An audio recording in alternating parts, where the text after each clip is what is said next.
Morte e julgamento. Todos nós queremos o infinito. É por isso que frequentemente nos decepcionamos. Percebemos a tremenda desproporção que existe entre o ideal que concebemos e a própria realidade. Mas continuamos procurando, porque temos uma capacidade infinita para mais. A natureza estabelece limites para o mais de nossos corpos. Há um limite para os prazeres corporais. Eles podem até chegar a um ponto em que se tornam dolorosos e nos cansamos deles. Por outro lado, não há limites para os desejos da alma, que nunca podem atingir o ponto de saciedade. Não há limite para a verdade que você pode conhecer, a vida que você pode viver, o amor que você pode desfrutar e a beleza que você pode experimentar. Se isso fosse tudo, nos sentiríamos frustrados. Seríamos como uma mulher apaixonada por moda, colocada em uma sala com 1000 vestidos, mas sem qualquer espelho. Como você tem um corpo e uma alma, você pode fazer com que um dos dois seja o seu mestre. Você pode fazer o corpo servir a alma, que é o caminho cristão, ou pode fazer com que a alma sirva ao corpo, que é o caminho da miséria. É esta escolha que torna a vida algo tão sério. Não haveria graça a um jogo em que não houvesse chance de perder. Não haveria entusiasmo na batalha se as coroas do mérito pairassem sobre os que não lutaram. Não haveria interesse em dramas se os personagens fossem marionetes. Não haveria sentido na vida, a menos que houvesse grandes e eternos destinos em jogo, nos quais dizemos sim ou não para a nossa salvação eterna. Nosso Senhor expressou isso da seguinte forma: e não temais os que matam o corpo e não podem matar a alma. Antes, temei aquele que pode destruir tanto a alma como o corpo no inferno. Em outra ocasião, ele disse: de que adianta o homem ganhar o mundo inteiro e perder a sua própria alma? Chegará um momento em que todas as provações terão seu fim. Sei que é muito difícil convencer as mentes modernas que não gostam de ouvir que a vida chegará ao seu fim. Não pensamos na morte, além das agências funerárias que nos fazem acreditar que existe felicidade dentro de um caixão. Ninguém deseja enfrentar a finitude. Você já notou que as pessoas se sentem mal diante da morte? Não sabem como reagir, pois se concentram nas circunstâncias que precedem a morte e não nas questões eternas envolvidas nela, isto é, as questões sobre o céu e o inferno. Há quem pense que a morte pertence puramente à ordem biológica e que o homem morre do mesmo jeito que morrem os porcos e os galos, e exatamente pelo mesmo motivo. Mas isto não é verdade. O homem tem uma alma, que é espiritual e imortal. A morte de um homem não é a mesma de um besouro. Uma vida animal é como um círculo, desdobrando-se por dentro e voltando-se para si mesma. A vida do homem é como uma trajetória que transcende o tempo. As raízes da morte do homem não se encontram apenas na ordem natural, mas também na história. No início da história humana, o homem pecou, e a pena do pecado é a morte. A Escritura diz: por um homem a culpa veio ao mundo, e visto que a morte veio devido à culpa, a morte foi transmitida a toda a humanidade por um homem. Portanto, por causa do pecado original, nós morremos. Se não houvesse pecado, não haveria morte. A Assunção da Nossa Mãe Santíssima segue-se a sua Imaculada Conceição. O corpo da Santíssima Mãe não se tornou sujeito à corrupção, porque foi preservado livre do pecado. A Eucaristia implicava a ressurreição do corpo, pois fomos unidos ao seu corpo e sangue. Cristo disse: o homem que come a minha carne e bebe o meu sangue, desfruta da vida eterna, e eu ressuscitarei no último dia. A ressurreição de nosso Senhor é a garantia de nossa própria ressurreição. São Paulo nos diz que temos que morrer diariamente. Uma morte feliz é uma obra-prima, e nenhuma obra-prima jamais foi criada em um dia. O modelo de cera para a construção da célebre estátua de Joana d'Arc levou 7 anos para ser feito. Um dia, o modelo foi finalmente concluído e o bronze derramado.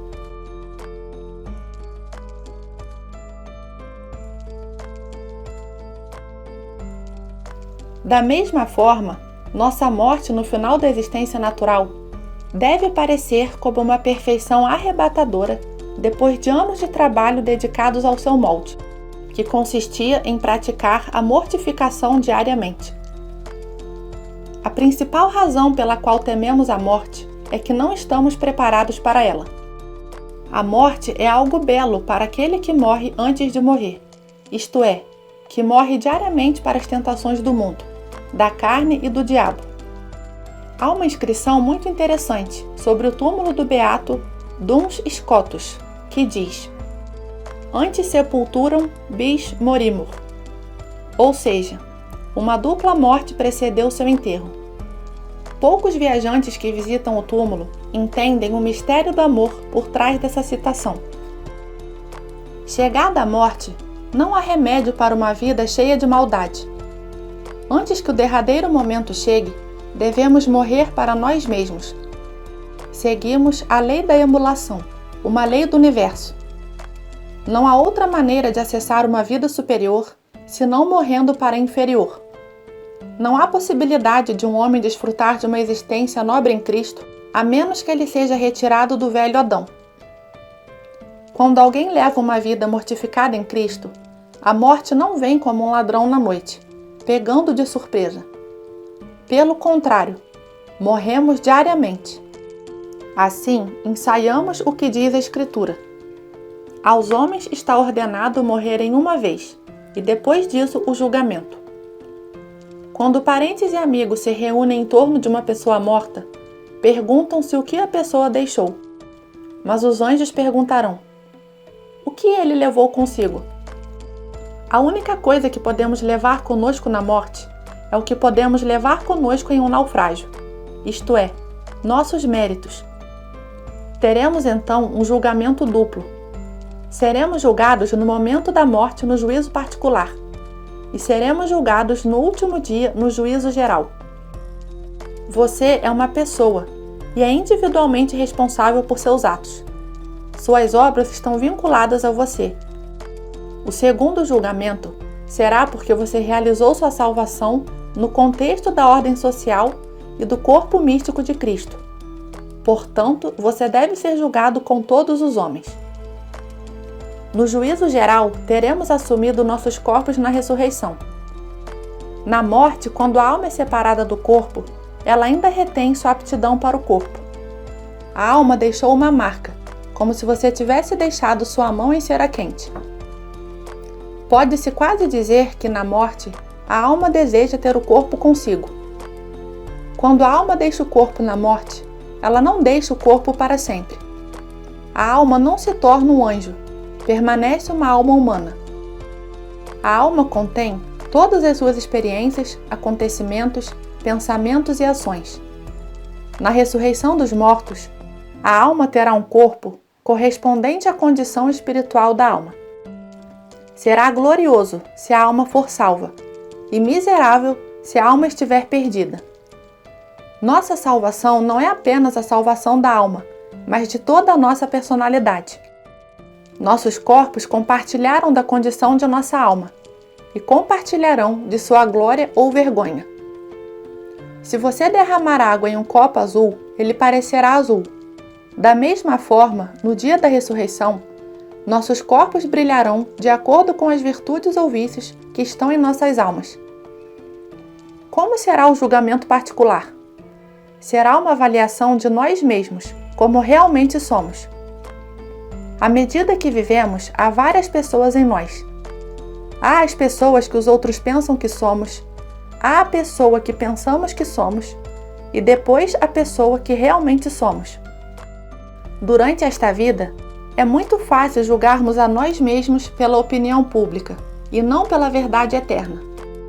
Podemos e nos consideramos bons, porque encontramos pessoas que são piores que nós.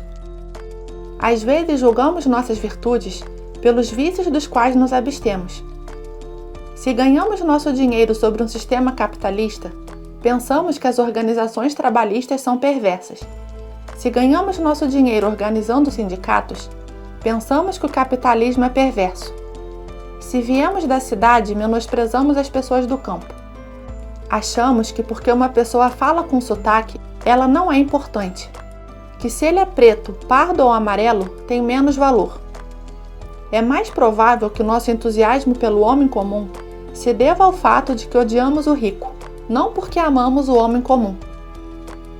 Nem sempre estamos vendo as coisas direito. Estamos usando óculos escuros. São Paulo deu a entender isso quando disse: vemos agora através de um espelho de maneira escura, mas depois veremos face a face. Agora conheço em parte, mas então conhecerei como sou conhecido. Somos o que somos, não por nossas emoções, sentimentos, gostos ou aversões, mas por nossas escolhas ou decisões. Estamos todos na estrada da vida neste mundo, mas viajando em veículos diferentes. Alguns em caminhões, jipes e ambulâncias, outros em destroços quebrados. Mas cada um de nós está dirigindo. O julgamento é como ser parado por um policial. Quando formos parados por Deus, Ele não diria: que tipo de carro você está dirigindo? Deus não faz distinção entre pessoas. Ele perguntará: você dirigiu bem? Você obedeceu às leis?